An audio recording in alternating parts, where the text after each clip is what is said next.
Welcome to Season 2, Episode 11 of my LinkedIn Live series. I'm here today with Tushar Chhabra, and we'll be talking about how to get contacted by organizations for opportunities. How are you doing today, Tushar? Yeah, hi Stephen. I'm doing great. I Yeah, hope you're doing great too. yeah. This is a weird time because Tushar is joining from all the way from India. So it's 9 a.m. your time, Saturday already, and it's 8:30 p.m. my time here, still on Friday. But glad to have you join all the way from across the world. Yeah, um, I'm happy So to join. yeah. So Tushar, you want to introduce yourself? Yeah, sure, Stephen. Hi Stephen. My name is Tushar Chhabra. So I'm right now working as a big data engineer, or which is a specialization under software engineering. So right now I'm working for Paytm, and so I've worked across a lot of data engineering stacks. And before this I was working for Geo Platforms, which is a telecom based product based company in India. And before this I was working for Impetus Technologies, where I was working for one of the products of Impetus. So it has been like amazing journey working with different top tech product based firms. And I like to, like, in my free time I like to like write on LinkedIn post and about the interview preparations, and also like to blog about the self-help stuff. So yeah, that is pretty much about me. Yeah. Thank you for sharing. And as you said, you've worked at so many different companies, right? And I bet some of these, you get contacted by these companies. It's not you applying to this company; they reach out to you to get opportunities. So that'll be our topic today. But before we get into that, what do you think it's challenging for people today to get a job? Why do you think it's so difficult? Yeah, that's a pretty good question. So I think the most important factor here is, so let's say that, so everybody wants to target the top tech firms, and everybody wants to get that um, six figure salary, those all the facilities that company have, and that particular job role basically. So so there is a very tough competition for specific roles that are there. um, and what happens is, you see that there is this job opening that is there. Then there are different people who are trying through different sources to actually get to the interview stage that is there. And then mm, like, what I have researched from my side is, out of the 15 people or 20 people that actually um, try for that role, there is this one particular candidate who eventually gets selected. So the entire process was to even, get the opportunity to, reach to the interview process and to actually convert. I think that is where the challenge comes. Which reminds me to, like, when I started off looking for, like, when I was a fresher, I did not had enough experience. So that is another reason that, as a fresher, company expects you to have a certain, range of work experience. And there is this gap that eventually gets filled, but initially that is also one of the challenges. So these are pretty few reasons that, I can figure out at this point, that makes it difficult to get a job. Yeah, I agree with you. I think especially if you're applying to all these top companies, these dream companies that everyone wants to work for, there's just so much competition, right? You said 15, 20 people. I'd say sometimes hundreds of people apply for a single job. And if you're struggling with your job search, you won't spend the time being very specific and very deliberate in the jobs you're looking for. Right? You'll be applying to as many jobs as you can because you're desperate to find a job. But with that, you're not very specific in what you're looking for. Very tailored. You're not tailoring your resume to what you're looking for. So you're just sending the same resume. So then you're just trying to. It becomes a numbers game, right? And the odds are not in your favor because you're applying for so many jobs with the same generic method, but there's also so many people applying for the same job. So you have to change up your strategy instead of just applying to a bunch of jobs. You have to. We'll talk about this in a little bit. You have to make sure you get contact. You want companies to reach out to you rather than you reach out to them because they want you Correct. to do their team. Correct. That's the common mistake that I see. So if you go through, people's LinkedIn profile, um, and you will see some generic stuff like, I'm looking for a role, or not specific to open to this particular role only. Like, there are different tags like I'm open to business analyst role, I'm open to product management role. So that, that shows that, you have not yet decided that which type of role you want. So even if let's say that you are the hiring manager, or you are the recruiter who's looking for a business analyst, you go through his profile, you see that, they are open to all type of roles. So you don't feel that confidence that would, he be the right person to take it forward. So that is the case. Yeah. Yeah, and even you say business development. I mean, your title right there, it says big data engineer. That's very vague, right? Because there's so many different types of skills you need to be a big data engineer. So you have to be very specific in the type of companies you want to work for, the type of industry you want to work for, and even the specific skills that you have that will make you a good candidate as well. Correct. That is the case, and I think that are few of the reasons that, um, people even get difficulty. Let's say that if let's say that they're able to get a referral for the organizations, the resume, as you mentioned, that is not catered to the job description that is there. So correct. So these are the factors that, that come in a picture when it comes to actually landing a job, Yeah. eventually, or getting the interview per se. Exactly. So we just talked about how difficult it is to find a job, but you have to be very targeted in your job search. But instead of you applying to jobs, you want companies to reach out to you. So, Tushar, let me ask you, how do you get contacted by companies, especially those dream companies you want to work for? Okay, yeah, this is a little tricky, as in, with regards to question. So so at this point I have like around 3.5 years of experience. So I was, trying out different strategies, what works, what does not work. So I'll mention those points, and I think maybe that helps um, the people watching this stream. So I'll first point out what does not work, as in, or what has the least probability of you getting a call. uh, I'm not saying that this is not going to work at all, but there is a least probability that, recruiters would eventually, even this would eventually work. So one of this is like directly applying to, like, as in, you see, like, okay, you receive a notification, you have had the notification bar up, you receive the notification that, you have this opening, you directly go to the site and directly apply through the career portal. There are thousands of people who apply through career portal, and way one in, if you have like exceptional resume, if you worked in, like, let's say a FANG company, then there is a probability that they'll reach out, but way less probability. So directly applying through a career portal does not help. And similarly, if similarly there are these different job portals that are there, and if you directly apply, there is nobody who's reached out. So direct application does not work at all. Second thing that does not work at all is, if you let's say that you're applying for a product management role, okay, and you have your work experience written as business analyst in your last organization. So, be specific. Like, if you're applying for product management, project management, so just write those titles in your resume, and mention the work experience which is relevant to the role, and the tech stack that are relevant to your role. So let's say that you have worked on, let's say, a particular programming language, let's say Python, but the company wants that you are applying for a Java developer role, let's say. Mhm. So mention Java and mention the Java work experience that you have done, because it is irrelevant to the role. So these are the things that I feel does not work. Now coming back to what works, referral works big time. So um if you have your friend, you have LinkedIn today, so you can reach out to people that, hey, I'm looking for change, could you refer me? So you have to send this message to like 20 people across, and definitely there'll be someone who would revert back, uh, giving you a heads up that, okay, I'll be ready to refer. So referral works. Catering your resume to the job description works. Surely you have to put specific points, and then ask yourself, if you would be the recruiter, would you would you like, as resume is like, basically it's like your dating profile, that, you'll swipe right only when Would you hire this you feel person? that it's perfect. Yeah.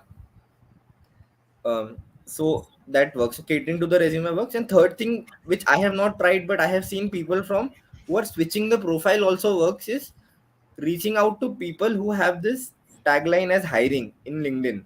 So you can see a lot of people who are hiring for a particular role. So you go to their profile, you'll see that we are hiring for these roles, that is written on the tagline.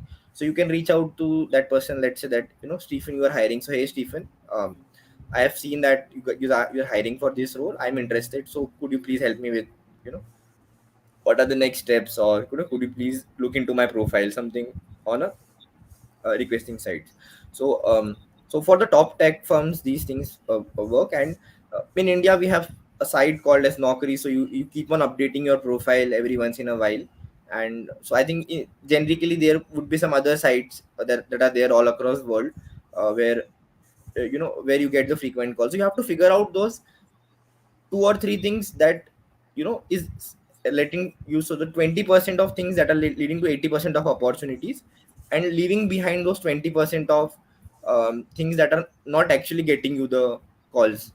So that is what I feel has been my experience in general. Yeah, those are you said three great tips there, and I think for each one of them, you have to know what you want, right? You have to be very That's specific. The first thing you said was to ask for referrals. So you can't just say, "Hey, Tushar, find me a job." It's like, well, how do I find you a job if you don't tell me what you're looking for, right? Or you correct. can say, Tushar, help me find a software job. Well, the software is very broad, right? You talk about Python, you talk about Java. It's very, very broad. So you have to be very specific in what you're looking for. So then the referrals will actually be more effective because you come up to me and again you say, "Oh, help me find a job." It's like I don't know what job you're looking for. We have 2,000 jobs Exactly. open. Like, how do I find a job for you? The second one you Exactly. said cater your resume. It's the same thing. You have to make your resume. You can have different versions of your resume, but it has to be targeted to the job you want, right? So don't be Exactly. having project management related things when you're applying for a business development role as well. And another thing is you talk about the portal having a profile. I would add on to that, your LinkedIn profile. Make sure it's up to date. Make sure your resume is up to date. When I got reached out to for my current job right now at Applied Materials, they reached out to me. I wasn't reaching out to them, but my LinkedIn profile was up to date. It said obsolescence program manager. That's what they were hiring for. And they asked me, "Hey, can you send me your resume?" My resume was pretty much up to date. I just had to tweak it a little bit just to fit the role that they were having, and then it's good. I sent them the resume within a day. So make sure you have all these things part of your job search, your resume, your LinkedIn profile, everything's up to date, and then be very specific in what you look for, and that's how you can get contacted as well. Correct. So the 2 points that you mentioned are also something that something to be taken care about. We have a lot of people who don't have, uh, how do I say? There is something called as 5 star on LinkedIn. So you should have all the 5 stars there in your LinkedIn profile, which is like a good, you know, professional photograph. Anything, any type of vibe that you want your pictures to basically represent. And I think second would be, as you mentioned that. So what happens is a lot of people who reach out to me, or generically they are like, are there any openings in your company? So those are very generic, like uh, nobody has the time to go and look for you, uh, that is there any opening or not. Anybody that you have not, he or she is not your friend in general, or he's just a mutual connection, he would be ready to help you, but you have to put in the effort. That you find out that particular, you go to the career portal, you find out that job link, that is the job link where you want the referral to. And then you can be like, I'm open to if you have any question, follow up question for me, if you want to know anything about my work experience, since you don't know me at this point, I would be happy to share that as well. So you have to show that uh, it like on realistic note, it is like I need my referral from him, and there is nothing that the other person is getting out of it. So I have to show that I have to be humble, and have this request tone, and do my homework when it comes to actually applying for a particular role, or actually getting a referral. So correct. So getting a referral, being specific about the question, and having a good LinkedIn profile definitely helps. And like for example, you post on repeated, as in you repetitively post your live streams. So I think even a good branding helps. Like if your presence is there, you don't have to I'm not saying you to actually put in these efforts to actually do a live stream, or but you can post something on LinkedIn, some show your presence, show some appreciation for your connections all across. So even showing the putting any what adding any value to the platform in general helps you to build that brand. So that way, you unconsciously basically expand your brand, and that is how different organizations reach out to you. So Yeah. correct, these are the points that we can Yeah. take care about. To have these organizations contact you, they have to know you exist. So your LinkedIn profile, like you said, you have that picture, you have those keywords, you're creating value, you're providing value to the audience. Because Correct. if your LinkedIn profile is blank, doesn't even show what you're looking for, then you're not going to get searched, right? So you got to spend the time to make sure it's up to date. Correct. So every recruiter, they like basically, let's say that you're a project manager, so they'll just type project manager on top of LinkedIn, and they'll the people that are that that are there on the top search are basically they'll just send a LinkedIn email to all these people, to who are actually who they would get on the top search. And to get on the top search, you have to be active on those on these platforms. So correct, these things are few things that can be considered um, all across by everybody.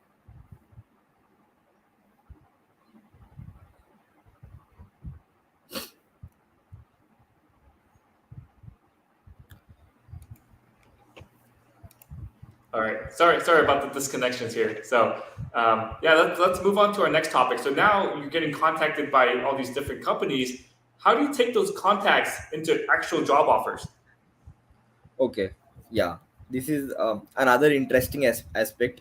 So most of the time what happens is a lot of people like um, so let's say that there is one particular FANG organization that reaches out to you, and you get pretty excited, and you directly appear for the interview without preparation.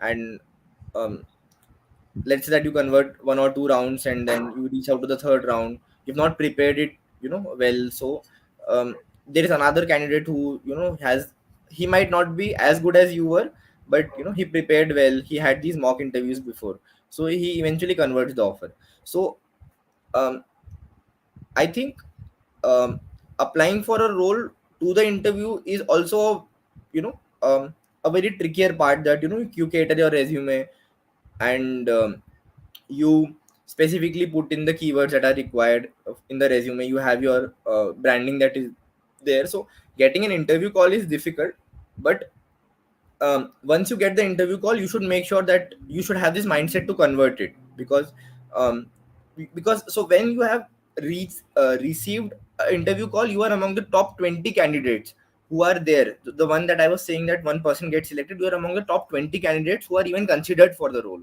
So like this is a huge opportunity for you to actually be the one candidate that actually get selected for. So one thing is prepare well. So you have your resume with you, uh, you have all the skill sets that you have mentioned, what is the project that you have there. So prepare well, that's the first thing. This is a very general thing, but most people don't prepare for the interview, and then they regret it later, that the basic questions that are there. Second thing is like, there are some FAQs, that frequently asked questions that are there. So you go through them before the interviews. Like, let's say that you have applied for the role, you are confident that you will get the interview call, or you have scheduled it on next Monday. So you have 5 days for you, 5 days to prepare. So you break down what you would do every single day, and then prepare for the specific frequently asked questions that are there. So this is the second thing that can be considered. And third thing is, this is like a strategy that I've applied when like in my, like, to convert the current offers that I had. So I started off by applying to the companies that I was not very keen or interested in. So I started off by applying for some startups that are there. So I was always had the aspiration to work for some top product based companies only.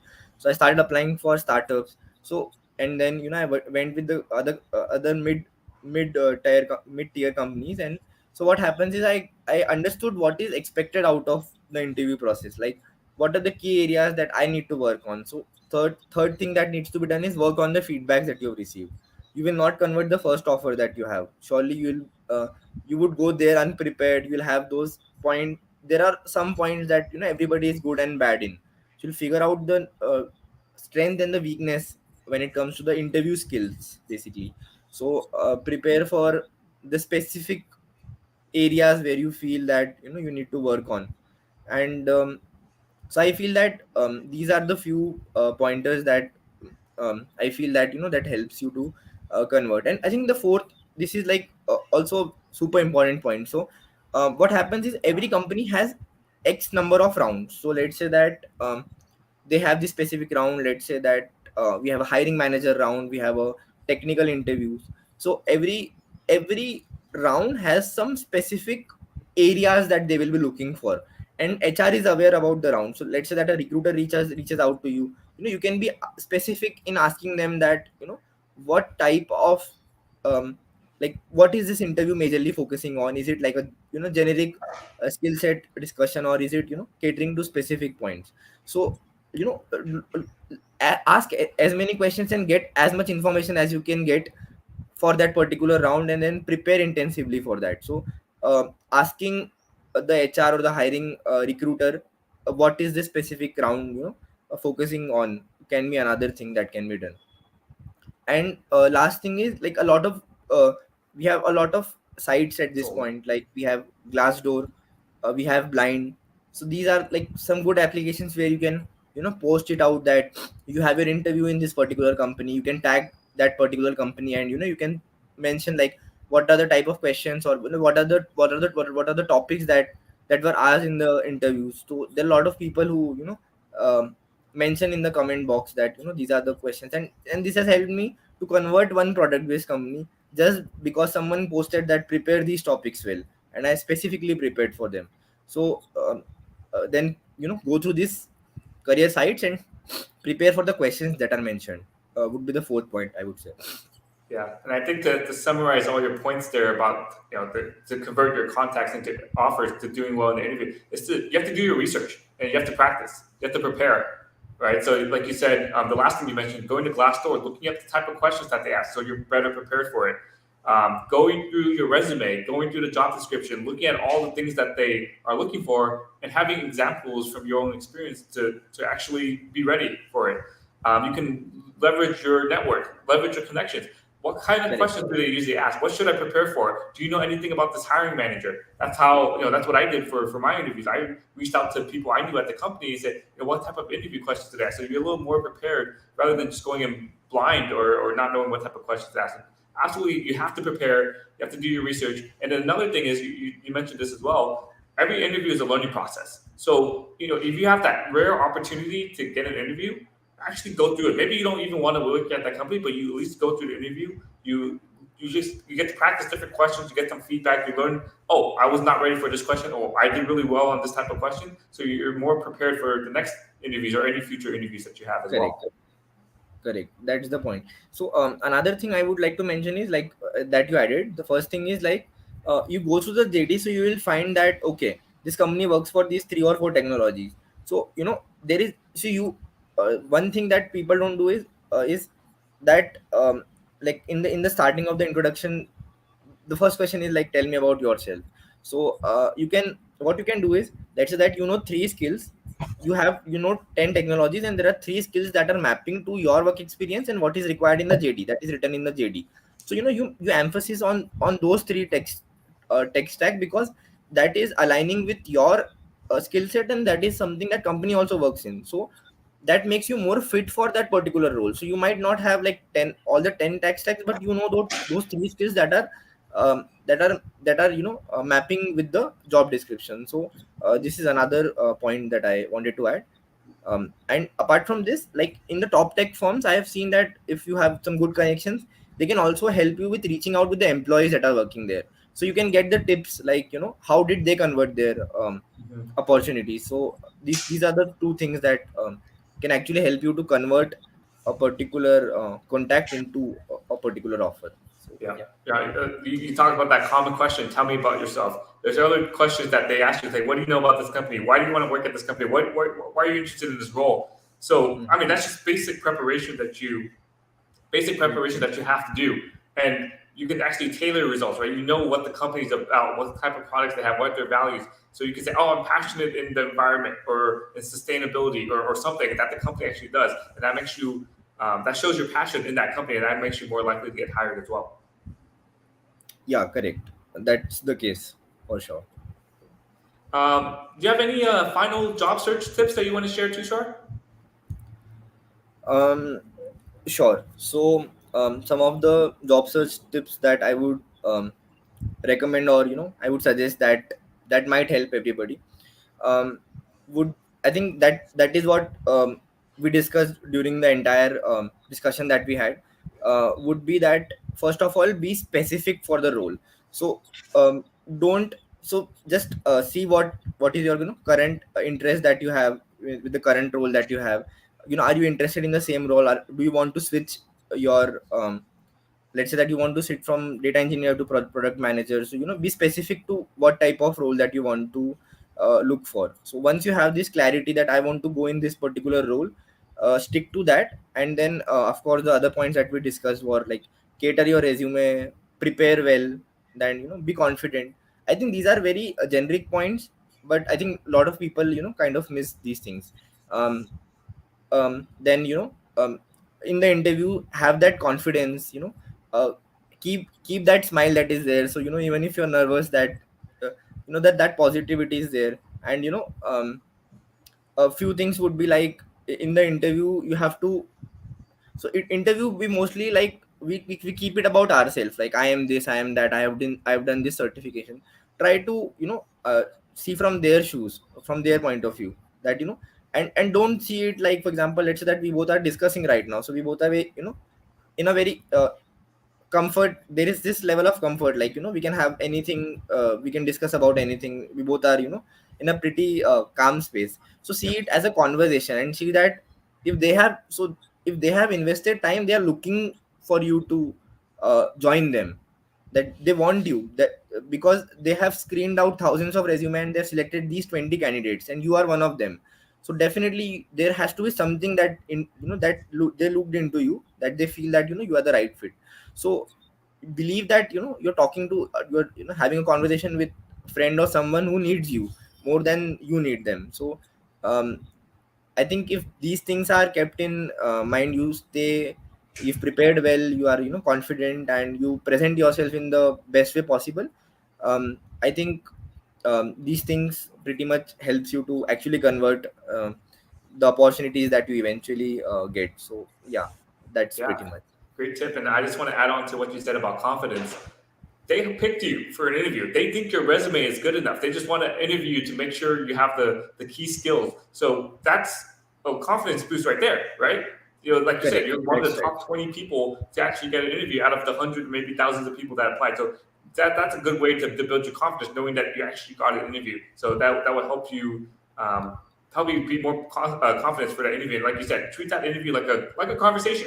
You're trying to get to know them a little better. They're trying to get to know you a little better, and they're working. When you get hired, they're working with you as a person. It's not just your work, but also your conversations and your personality and things like that as well. Correct. So on top of this, I think I'll add one more point. So uh, be honest in your resume. This is where the confidence factor comes in. For example, let's say that I saw that in the job description they need 10 skills, and I've mentioned all those 10 skills. Then you have to justify that, how those 10 skills are relevant. Like, you've mentioned those 10 skills, so they can ask you anything, right? Because you mentioned that in resume. Like, a resume is like the soul. So they don't know you, right? For example, let's say that you are interviewing me, you don't know me, right? Resume is the only piece of truth for you, that you can basically judge me upon. So don't lie in your resume. If you've not worked on something, be upfront. Don't mention that in resume just to get a call, because if you get a call, you will not eventually convert it. What Yeah, you can do is, if you have, let's say, worked in one company on that particular skill, mention that particular skill and mention how much you have worked on. So you can direct that, okay, I don't have, like, not worked on it intensively, but this is how I have worked on. So this is how, then the follow-up question can come on that. So this is where, the second thing that you can do is prepare the follow-up possible questions that can be asked. So that you have mentioned this particular file format. So next question would be, what are the formats that you have worked on? So also prepare the follow-up questions that can be possibly asked. So it is like over prepare, I would say. so that Yeah. you'll be more calm when the intense scenario that can possibly happen. So yeah. Mhm. Yeah, absolutely, absolutely prepare for any interview, right? Don't make up stuff on your resume because they'll find out really quickly that you lied. So be honest and genuine on your resume.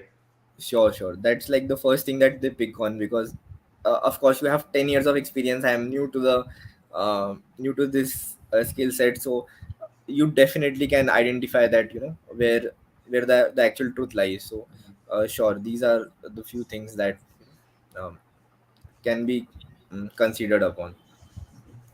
So yeah, Tushar, thank you so much for joining me here, talking a lot about what people are doing wrong in the job search, what they're, why is it so difficult, how do you actually get contacted. We talked about how to convert those into actual job offers by being prepared for the interview, having that confidence, and just doing your research and being overall prepared for your interview. I put your LinkedIn profile right here. Make sure you connect with Tushar. But I want to give you the last couple minutes here for you to make your plug. How can you help others? What do you need help with, or what else do you have going on? Okay, yeah, thanks. So, first of all, thanks, Stephen, for having me. We were having this discussion for like a couple of months, that we wanted to plan a particular date where we can discuss this. So, first of all, thank you for having me. I hope this actually helps a lot of people that who are actually looking for trying for the top product based firms, and and they had these different factors that were there. So last thing that I would like to say is, as Stephen has already mentioned my LinkedIn profile, you can directly connect with me if you have anything that any particular questions in general, you want to have some discussions, like with regards to, even if you're looking for like a referral or something, you can directly reach out to me. You can message me on LinkedIn, and I'd be happy to help. Great. Yeah, make sure you're connected to Shar. You post content, you share tips as well. So make sure you connect with Shar and learn from him as well. Yeah, and I just want to say thank you so much for joining. You shared a lot of great insights from your experiences. You're in India as well, so things are a little different than what I'm used to in the US. So it was good to learn your perspective. But yeah, thank you so much for sharing. Any final words? Yeah, thanks, Stephen. That's it from my side. All right. Well, thank you everyone for joining. This is pretty late for me. This is very early for Tushar, but thank you for everyone who joined me here. So yeah, have a great evening, great morning, great Saturday, Friday, whatever, and I'll talk to you all next week. Yeah, happy weekend, guys.